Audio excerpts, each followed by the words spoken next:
Well, sales of ticket sales. Basically, Eventbrite is one that is a space for event marketing, and people we've transferred because of the pandemic of event marketing from being in a brick and mortar stage to here we are in a virtual world, still event marketing. So people are going to master classes. That's a part of event marketing. A master class is an event for which you charge people to be a part of your master class.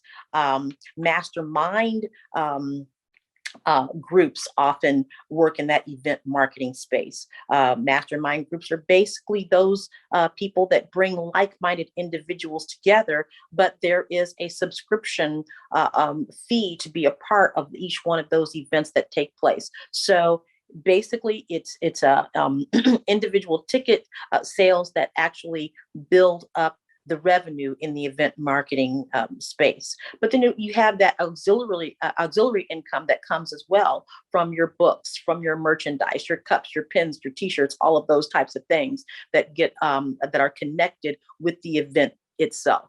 All right. Now, for somebody that is just starting, now say maybe for example, I'm in Italy here. A woman who have come to join her family here, she probably have been doing something in her country, say maybe Congo or Sri Lanka or Nigeria or South Africa, and now she cannot really do anything serious now because she can only do maybe cleaning in Italy, looking at the Italian case, for example.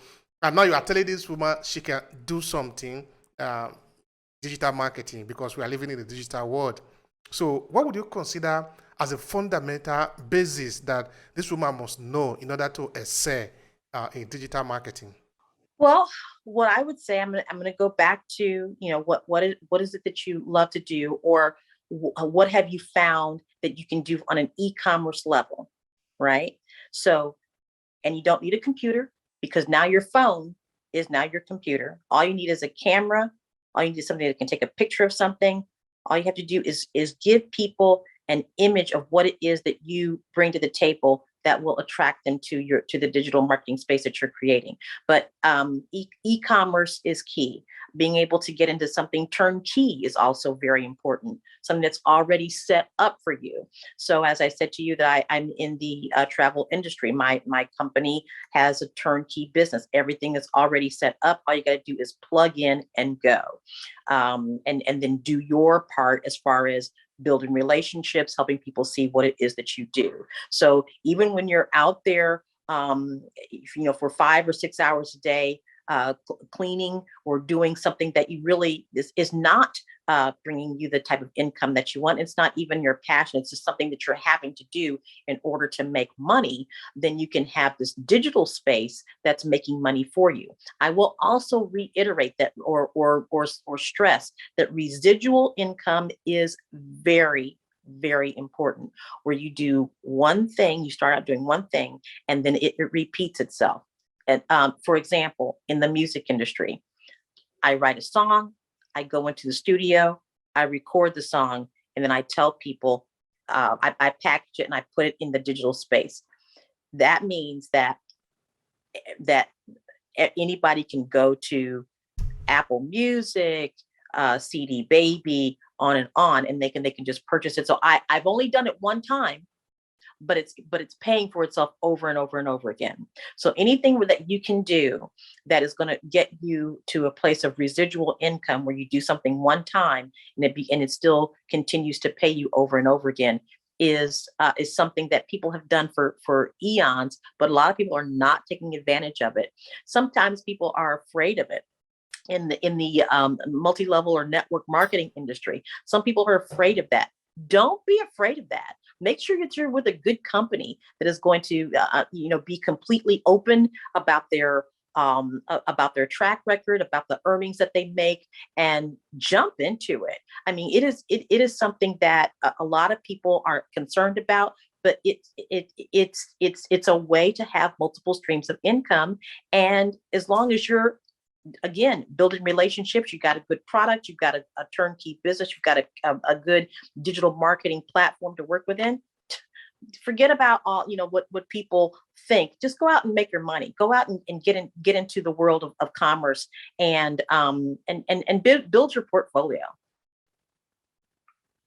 That's interesting. And that's motivating too, inspiring. Now, you personally, since when have you been in digital marketing? And what is the thing that actually moved you into it? Well, when as we have evolved, as marketing has evolved, even coming up with the aspect of digital marketing, if you got to keep up with the times. I mean, you can't simply rely on putting things in the mail anymore and expecting to get the same results if you were in digital marketing. Now, don't get me wrong. Marketing things that come in the mail, those things still do work. Television ads, those things still do work, but they're very expensive.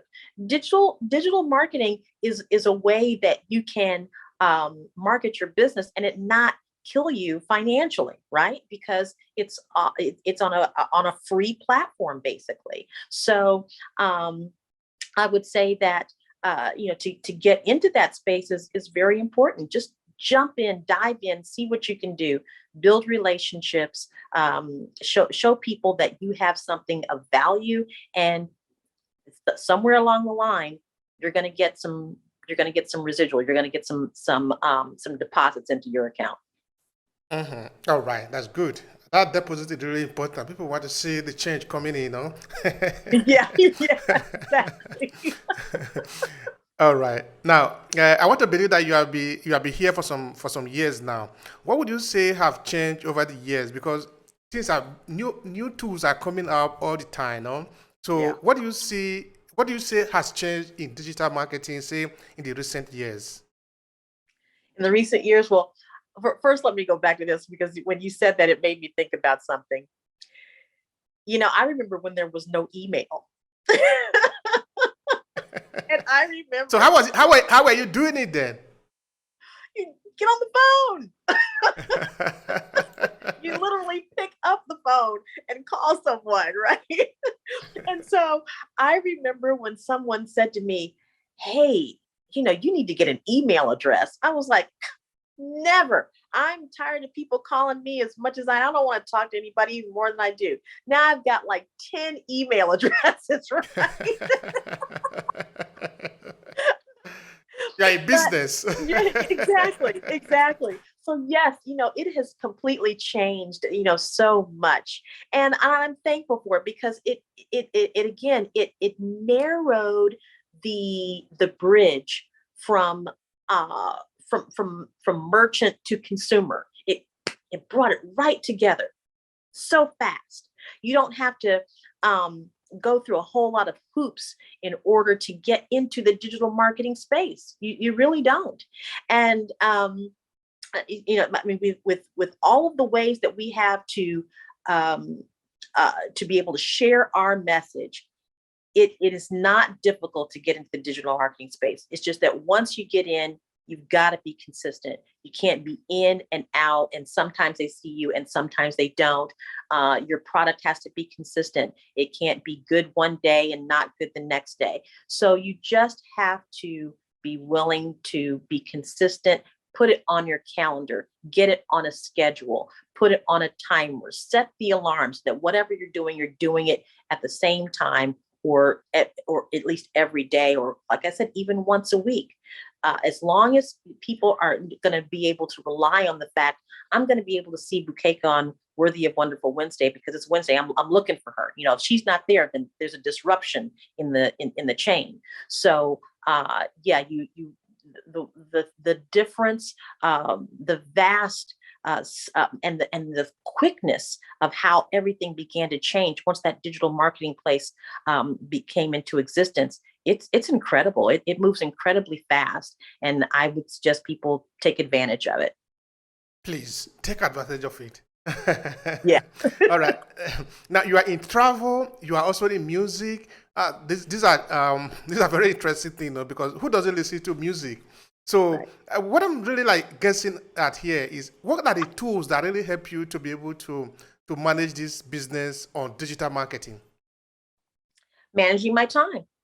it really is about managing your time, because it does move so fast. You've got to be able to manage your time. And what's fun about the digital marketing space, and when you're talking about managing your time, we're not talking about hours. We're talking about increments. Instead of hours, think in increments. What can I do in this 15-minute span of time? What can I do in this hour of time? What can I get accomplished in this 5-minute conversation? That type of thing. So you've got to start looking at what you can get done in small chunks, because we're busy, right? There's so many people that are entrepreneurs, but they're also working full-time jobs. We know that to be true. And so what we want to be able to do is to just manage our time. Otherwise, it can be pretty overwhelming. And you want to be in control of your business. You don't want your business to be in control of you.